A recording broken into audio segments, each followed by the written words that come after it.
vídeo viral mostra Mario e Sonic dançando ao som de Billie Jean de Michael Jackson.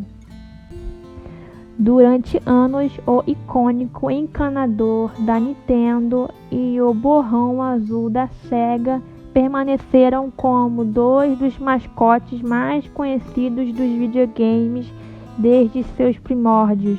Nesta terça-feira, um breve videoclipe mostrando dois indivíduos vestidos de Mario e Sonic dançando em uma festa de aniversário infantil se tornou viral no Twitter, agora recebendo quase 10 milhões de visualizações, mais de 800 mil curtidas e quase 200 mil retweets na plataforma.